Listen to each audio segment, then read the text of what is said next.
does not lead to happiness. If you are not having money EQ, பணத்தை குறித்த சரியான உணர்ச்சி உங்களுக்கு இல்லை என்றால் எவ்வளவு பணம் உங்களுக்கு வந்தாலும் அது மகிழ்ச்சியை நோக்கி நடத்தாது. நீங்க அதை சரியான உணர்ச்சியில ஹேண்டில் பண்ணலன்னா பல பொருள் வாங்குவீங்க, பிறகு அது துக்கத்துக்கு போகும்.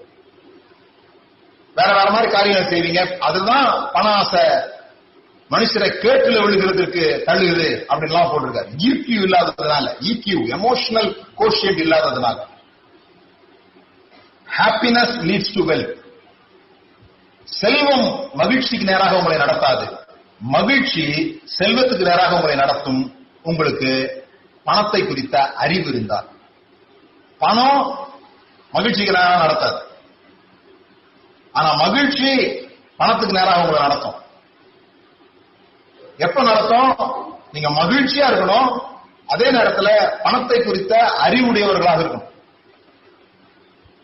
சோ பணம் நிம்மதியை தராதுன்னா அல்லது பணம் மகிழ்ச்சியை தராதுன்னா எது தரும் அப்படின்ற ஒரு கேள்வி இருக்கு. அது பெரிய ஒரு ஆராய்ச்சி நடத்தினாங்க, மகிழ்ச்சியா இருக்கிறதுக்குன்னு ஒரு சில கிரைட்டீரியாஸ் வச்சுட்டு அப்படிப்பட்ட மனிதர்களை தேடி ஆராய்ச்சி நடத்தும் போது 50% ஆஃப் ஹாப்பினஸ் இஸ் பயாலஜிக்கல். அதாவது நான் நல்லா இருக்கிறேன், என் சரீரத்துல பிரச்சனை இல்லை, என் உடம்பு நல்லா வேலை செய்யுது, ஆரோக்கியமா இருக்கிறேன் அப்படிங்கிற எண்ணம் ஒரு ஆளுக்கு இருந்ததுன்னா அதுதான் 50% மகிழ்ச்சிக்கு காரணம் சொல்றாங்க. ஒரு ஆள் மகிழ்ச்சியா இருக்கிறாருன்னா அவருக்கு ஏராளமான பணம் இருந்து சுகர்ல உடம்பு சொரிஞ்சுக்கிட்டே இருக்கிறாருன்னா அவர் மகிழ்ச்சியால தானே. அவருக்கு கேன்சர் வந்துருச்சு அப்படின்னா பயாலஜிக்கலா நல்லா இல்லைன்னா அவர் 50% சந்தோஷத்தை இழந்துடுற. 40% சந்தோஷம் எதுல வருதுன்னா இன்டென்ஷனல் ஆக்டிவிட்டி, நோக்கத்தோடு செய்யப்படுகிற ஒரு வேலை. அது எக்ஸசைஸா இருக்கலாம், அல்லது ஒரு மரம் நடுகிறதா இருக்கலாம், அல்லது ஒரு டைரி எழுதுறதா இருக்கலாம், ஒரு புஸ்தகம் எழுதுறதா இருக்கலாம். ஏதோ ஒரு pursuing meaningful goals, ஒரு அர்த்தமுடைய இலக்கை நோக்கி நகர்கிறது, பின்தொடர்கிறது 40% சந்தோஷத்துக்கு காரணியா இருக்கிறது.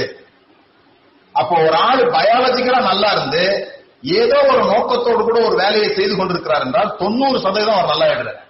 மீதி 10%க்குள்ள என்னெல்லாம் இருக்குன்னா அவருடைய ஏஜ், வயது, அவருடைய ஜாதி, இனம், மதம், அமெரிக்காவில் பிறந்திருக்கிறோமா இந்தியாவில் பிறந்திருக்கிறோமான்றது, ஜெண்டர், ஆண் பெண்ன்றது, திருமண வாழ்க்கை, திருமணம் ஆகியிருக்குதா ஆகலையா, ஆகியிருந்தா அங்க சந்தோஷமா இருக்கிறோமா இல்லையா, பிறகு வேலை, ஆக்குபேஷனல் ஸ்டேட்டஸ், எந்த மாதிரியான வேலையில் இருக்கிறீங்க, பெருக்கிற வேலையிலையா கலெக்டர் வேலையிலையா. கலெக்டர் வேலை சந்தோஷத்தை தீர்மானிக்கல, கலெக்டர் கேன்சர் இருந்தா கூட கஷ்டம் தானே.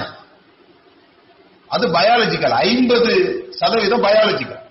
இந்த 10%க்குள்ள இது எல்லாம் வருது, ஒரு இது கொடுத்து அதுக்குள்ள ஜாப் செக்யூரிட்டி, இன்கமும் வருது, பணமும் இந்த 10%க்குள்ள வருது.